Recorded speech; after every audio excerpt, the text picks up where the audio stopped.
Hello all. It's about time I do a video again. Seems to take me a long time between videos. I just got out of flight school on Friday, but the last 2 days I've actually been in school. The one was the little where people were having problems. Go back and watch it. I did great at that. Today it was basically another introduction to flying, which I watched that just to get on there and keep driving those basics back into my head. The reason why I got into flying this time is one of my joys, my passion, and it's definitely one of those dark sides to me. I don't get mad at anybody. I never have when it's something personal, a personal attack or anything. It always says more about that person than me, so that kind of stuff doesn't get on me. So online, I've developed a very thick skin with that. But with my flying, it goes back to 2001 when I feel like I surrendered that. All the videos that I was doing on YouTube, and anybody that's seen me do a 9/11 video, which were not that long videos, but you could tell how quick I would get angry about it. The stupidity of everything that was going on there. I was never one screaming that it was an inside job, but at the same time, what I was saying is there was people inside that knew. If you have common sense, there was people that knew. You don't stand down the freaking military's Air Force so an airplane could get away as far as it did. Anybody that was on the inside as far as flight school and all of that knows that there was a lot of things that were put into place to make sure that went down the way somebody wanted it to. That's not the little man in the cave. That's bullshit for people that don't understand flying. FAA, NTSB, FBI, CIA, all of them had little pieces that were getting pushed off. In fact, the person that was on the Al Qaeda thing and the Osama thing just lost his job and was working at the Trade Center towers. Talking about Michael O'Neill. I mean, bizarre. I have to lose that rage over 2001, and not talking about that, but just talking about me surrendering my flying, because my vision of the joy of flying just kind of went through the mixer during that point. So when the airspace opened up in 2002, I think it was July or June of 2002 when they finally opened up our airspace, I just let it go. I did not realize that that may be the root of every time something comes close to me, that it actually could be causing a problem. The only reason why I'm going back to flying is self-respect. I'm not flying away from here, I'm flying away from 2001. Being able to talk about that, because everybody knows that I've always looked at 2001 since then, and if you keep hearing me scream about Boeing aircraft, there's something weird about that, and it's the whole thing of this automation, this autopilot stuff. Once an airplane gets up to altitude, that's when the pilot shifts it into autopilot. This stuff was all coming online back then. Not the basics autopilot, but to this newer computers that they were putting out. And it's kind of odd that they're having this problem with the 737 Maxes now. I think there is people on the inside that know about it, and they're just trying to totally destroy Boeing aircraft, which I'm sure the people Boeing aircraft had. I don't want to get into that. I'm not on here to vent. I'm on here to explain me flying. But that is what causes me to jump the tracks. 96. God, the first time I got out, that's why I was always saying that that's a drug. To finally, as teenagers, we're getting our driver's license and being able to go out and do things on our own. And that's really when I started going back up into the mountains again. To be able to work in the city, yet go up into the mountains on the weekend or for a week at a time and all that.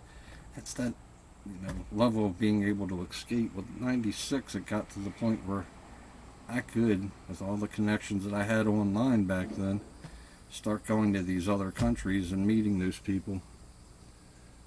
The world was getting smaller to me. I was starting to learn and understand all the different viewpoints from all over the world in the 90s. As most people today are saying, they woke up, 9/11, they woke up with this mask issue now. I've been awoke for a long time. And it's because of my friends back in the 90s that we were talking back then about the way we were viewing things and about the media. And I always talked about Pravda and Russia and how that was coming straight from the government's viewpoint. And it's funny today, Pravda and all their media agencies seem more open, but truthfully I don't understand their local stuff. You would need to talk to somebody there on the ground to understand that stuff, because there is a lot of propaganda to build up the leaders, the view from other worlds and the leaders. But that's what's so great about it, and that's what flying was, that next step beyond that connection, was to be able to go where I wanted to go, to do what I wanted to do. So even though I'm out of school right now, I still have the test and the FAA test, but I'm out of school. I did sign back up for commercial and IFR, but I'm having issues with my local airport because they don't have a certified flight instructor in an airplane, basically a trainer style airplane, a Cessna 172, which I want. They want me to go to Charleston, which that's going to be something else I got to deal with if that's what it's going to come down to, or find an aircraft and then get a certified flight instructor to come to this airport, because down there it's a more high level. It's not where you'd want to do training at. Funny thing is, I'd probably have to fly from Charleston up to Walterboro to do my training, to fly back to Charleston and then drive home, which would just make no sense to me. As far as my flight tomorrow, I've yet to talk to the pilot. The weather has been so iffy around here for the past week. I'm not too sure if I'm going to be going up tomorrow. I need to have good calm weather without storms to be able to learn anything. As a student pilot, you want the good basic knowledge. In this aircraft, I have no time in. Boeing Stearman. So there's not too much I could get out of it. Even if we could go up, it's got to be basic. And I'm sure the person I'm going up, and we discussed 9/11 and the reason why I got out of flying, and that's the reason why I wanted to get up into the Bowman Stearman for the first time back up. Anybody that's been watching any of my videos or listened to me talk always knows that once during the year I always want to go back to flying, which truthfully is always in the fall time up north. Get up there when the leaves are changing. It's the best time of the year. The only reason why in 96 I didn't stay into it was because once it gets cold you don't want to go up, because higher you go up the colder the atmosphere is. So if it's cold on the ground, trust me, every 1,000 degrees you go up, it drops 10 degrees. So it can get really cold up there at 5,000 feet and higher.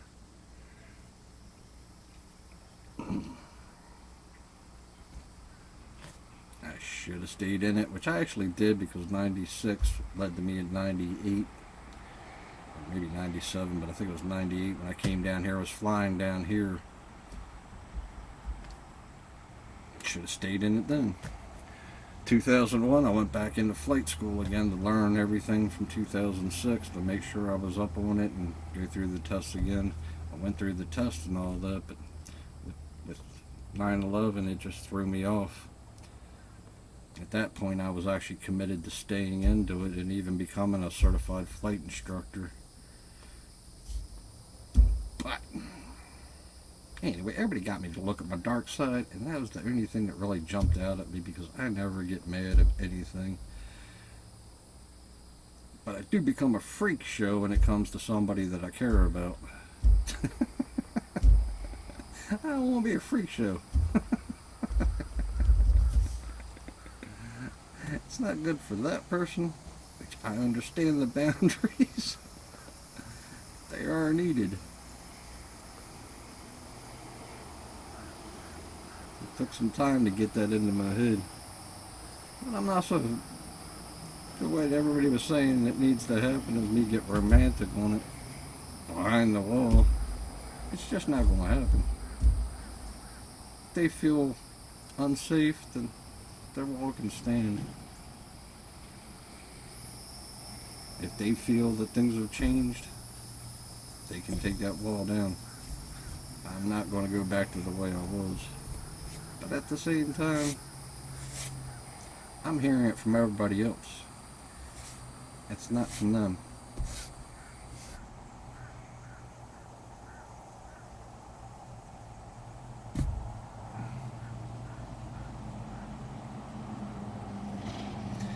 Glad to see you around, Coffee Dude. Coffee Dude 65, TPA. You definitely seen the videos that I was putting out. That's what we were discussing. Where were you at in 9/11 and all that? That was the things about YouTube. Was all the awakening going on back then. And even the people that agreed or thought that the government story was true, then it was the whole thing with zeitgeist, waking people up to the stories were manipulated over time in history. So it kind of drew me into more studying history since zeitgeist. It's always been a lie. It's all about his story, not the truth behind it. I've known that for a long time. Anybody studies World War II, and I really didn't study World War II, but reading the books of the American, actually from my dad, just listening to him and then reading some of the Russian books, there's a totally different mindset difference between Russians and Americans on the level of what they teach their people. But Russia gave up on teaching history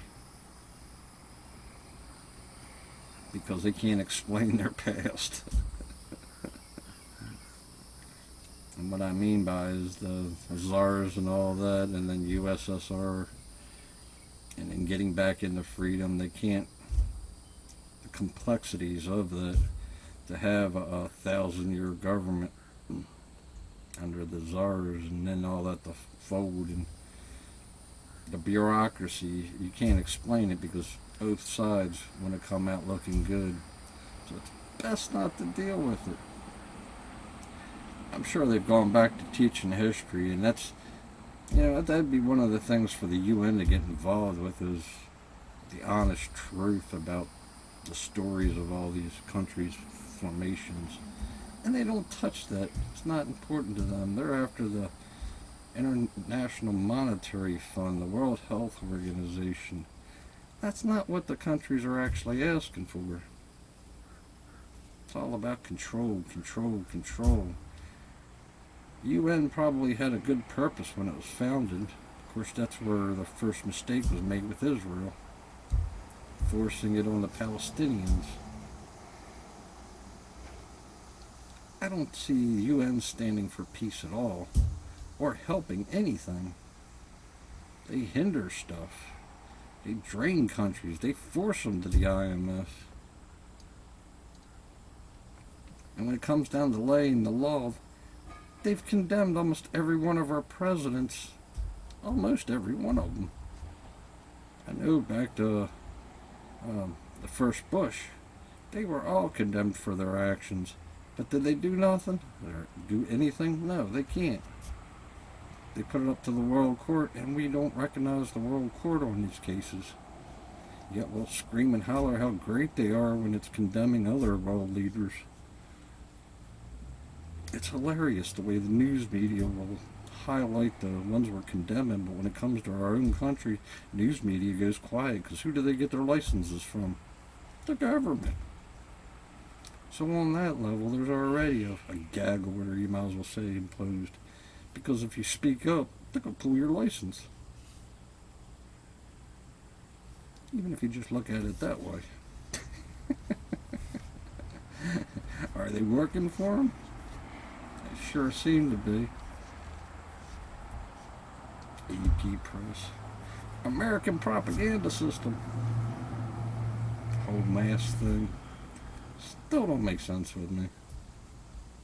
I understand what the doctors are saying, but I also understand that there's who released this.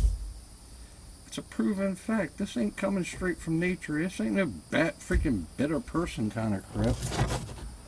This is something made and patented in a lab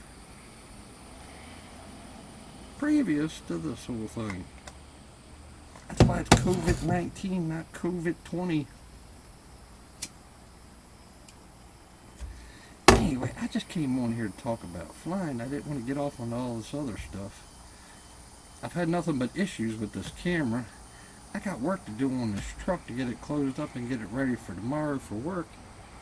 And if the skies stay clear, I may be able to get up and go flying. And then I'll be able to do a nice video. I'm going to try to go live. It seems like my bandwidth's gotten a little bit better. It could be because of the updates. Could be because of the cable. But I definitely need to start going live. Then I don't have to go through all this crap with the camera and downloading stuff and bandwidth issues. And did I turn the mic on? It's like the fourth time today. And I know going back over my videos, there's things that I don't say which I need to say. My biggest and most important thing, I appreciate my friends. I appreciate my enemies. I love myself. I never get down. It's normal to go through phases and be depressed. But that crap never gets me down. That's why I don't understand when people said that I was going to lose it and really regret it. That kind of pressure just isn't something that I have, nor do I wish to place it on anybody else. Everybody's got enough pressure put on them. Last thing you want to do is put more pressure on them. So I totally screwed up with putting pressure on that girl, but I was just trying to explain my feelings. I shouldn't have been selling a job. That's what I'm normal at, is selling jobs. What the finished end product is. But baby steps. It's not about selling the job. At one point I knew I was just wanting her to call me out on it. And that ain't right. I just, yeah. It's flying. Releasing all that crap from my head. Person means a lot to me. I wish them all the best. I do love them. But I also love everybody. I'm not that much of a control freak that I need to impose something on somebody. As far as wants and needs, it's definitely not a want. If it was a want, it wouldn't have anything. It's a need. I need to have somebody to bring me some more balance. Even when it's these conversations that make me go off looking at myself and try to figure out what's wrong. Even though I have a hard time finding what's wrong. The whole astrological stuff, that kind of blew me away, because there is so much stuff there that I knew about being born on the eclipse day, but looking at that and seeing Mercury, and right off the bat when I think Mercury, I think of Hermes and I think about the turtle. That's the stuff I've been actually studying for the last 10 years. Being in my 12th sign, which is, if you think about it with flying too, it's behind you. It's something that you don't look at. It's so hilarious with flight school right now.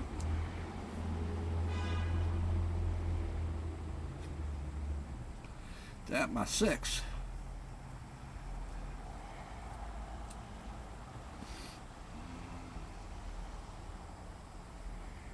Anyway, this video's gone on, what, 20 minutes? Way too long. I need to get some work done here. I appreciate and love you all.